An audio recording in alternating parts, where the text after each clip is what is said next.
good news from the Texas AG, Ken Paxton, today. The Lone Star State does not intend to bend to federal agents trying to enter Shelby Park in Eagle Pass. Now, the agents use the park as kind of a staging ground to process migrants and do other things, migrants who crossing into the United States. But Texas Governor Greg Abbott released a statement, remember, on Tuesday, accusing Biden of violating his constitutional duties to execute immigration laws. And then today, this. The authors of the Constitution knew there would be times when the federal government would not live up to its duty. And so they empowered states in Article 1, Section 10, the right of self-defense. And what Texas is asserting is our Article 1, Section 10 right of self-defense, because the President of the United States is not fulfilling his duty to enforce the laws passed by Congress that deny illegal entry into the United States. Well, Abbott is 100% correct. From day one of his presidency, Biden and his puppeteers have done everything possible to signal to the world that it's open season at the U.S. border. Everything. We all know the results. A complete catastrophe and a windfall for transnational gangs and child sex traffickers. I only wish that Texas had done what it's doing now sooner. Now, Biden's lawyers are in federal court, remember, as this is all happening, suing Texas for taking actions to secure its border. It's just shameful. So if you're living in a state where your governor has not issued a statement supporting Texas and its standoff with the federal government at the border, then at this point you should consider moving. Now, the list is growing of Republicans who are pledging to stand with Texas, about 24 governors now, and against the Biden administration's attempts to facilitate illegal border crossings into the U.S. Now, all of these are states led by governors who care about preserving our country and certainly care about preserving our rule of law. So I'm asking tonight, where's Kathy Hochul of New York? Where's Maura Healey of Massachusetts?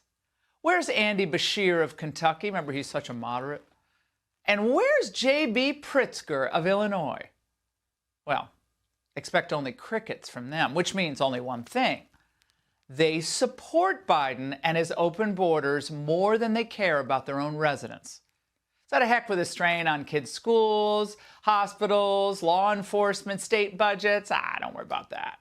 They care more about giving political cover to Biden on an issue than like this than closing the border to the cartels and the traffickers.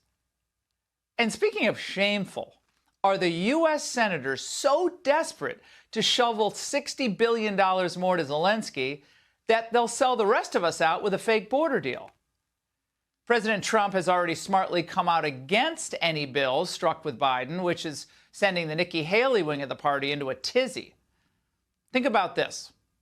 Biden's Homeland Security Department is, again, literally suing Texas to prevent it from enforcing the border. And yet McConnell, Lankford, and their other yes men like Kevin Kramer of North Dakota, Todd Young of Indiana, they want you to believe that suddenly Biden can be trusted to enforce new provisions. What's interesting to me is there are a lot of angry people out there, and that's why the border crisis is the #1 issue for voters. I don't see how we have a better story to tell when we miss the one opportunity we have to fix it. Anything that interrupts that negotiation, I think, would be tragic. I don't doubt that he wants a perfect deal. So do I on it. But we've got to be able to figure out how to be able to do something right now to get as much done as we can possibly get done. Now, with Republicans like these, who the heck needs Democrats? They all know that Biden doesn't need legislation to fix the border. Plus, one source with knowledge of the text of the so-called bipartisan border bill tell us that it'll still allow Biden to parole in close to 2 million migrants over his last year in office. And by the way, in addition to that, fast track hundreds of thousands of more foreign workers, which is why liberal open borders Democrats like Chris Murphy are also anxious to ram it all through. I hope we don't live in a world today in which one person inside the Republican Party holds so much power that they could stop a bipartisan bill. Actually, the one person who actually had our border under control is precisely the person we should be listening to, along with the American people, of course. So Mitch McConnell should now put an end to this nonsense. Do it tonight, because all the exit polls, even in moderate New Hampshire, show that Americans believe that migrants are hurting the country, and they want this flow stopped. They don't want it managed. It will only be stopped, though, of course, when Trump's back in office. So don't pretend otherwise. Oh, and by the way, most Americans aren't in favor of sending more money to Ukraine either. They want to take care of business at home. So do your job, senators. Americans are smarter than Washington thinks, and I'm always stunned at how little Washington thinks of the common sense of the American people. They see that the Uniparty didn't care much about securing our border until they needed to find a way to funnel more money to secure Ukraine's border. And they see that the Democrats didn't care about it until the issue started really hurting Biden. And the telltale sign that the angle has been right all along about the Schumer-Langford border sneak, well, Thurston Howell III is for it.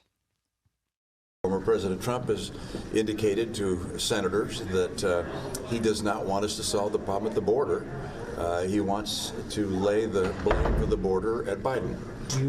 And the idea that someone running for president would say, please hurt the country so I can blame my opponent and help my politics is a shocking development. With such trenchant analysis, he still lost in 2012? That's shocking. Now, the whole notion that Donald Trump or Republicans want chaos at the border to use as an issue against Biden is, of course, both fatuous and untrue. When Trump was president, he ended the chaos at the border, even though it made it easier for Biden to downplay the importance of border enforcement in the 2020 campaign. From beginning to end, Trump and populists have been clear that they want strong and effective border enforcement, no matter who's president. What's actually happening, of course, is that Biden's team was working with Chuck Schumer behind closed doors on a secret deal that would not end the chaos at the border. It would have enshrined it. And it would have given the Biden administration not one, but two political victories. First, the stories in the media about how the Republicans had agreed with Biden on stronger enforcement measures, ridiculous. And second, that the administration would still be free to do catch and release, which is, again, great for the cartels and great for the human traffickers. Literally nothing in the country would improve except Biden's political fortunes. It would be suicidal for the GOP to help Biden sweep the border chaos under the rug so that we can have even more chaos once Biden is reelected. This issue should be presented clearly to the voters in November. It's a clear choice. It shouldn't be muddled with a lot of talk about a deal that would leave Biden's most destructive policies intact. If the Biden administration really wants to take the border issue off the table in November, they have the legal authority to do it right now, tonight. But they will not. Instead, they'll do things like sue Texas, which is actually daring the feds to remove its border area razor wire. Now, last night, I told Senator Ted Cruz that someone should make come and take it, the Alamo-style, deal, the flag, and put it on T-shirts, bumper stickers, kind of new gear for the occasion. So he tweeted this out today. I love it. To govern is to choose, and the Democrats choose open borders. They'd rather increase Trump's chances of winning in November even than doing what it takes right now, which they could do, to seriously enforce our immigration laws. And why are they doing this? Because that's what... Hi, everybody. I'm Laura Ingraham. This is the Ingraham Angle from Washington tonight. Come and take it. That's the focus of tonight's angle. All right, good news from the Texas AG, Ken Paxton, today. The Lone Star State does not intend to bend to federal agents trying to enter Shelby Park in Eagle Pass. Now, the agents use the park as kind of a staging ground to process migrants and do other things, migrants who are crossing into the United States.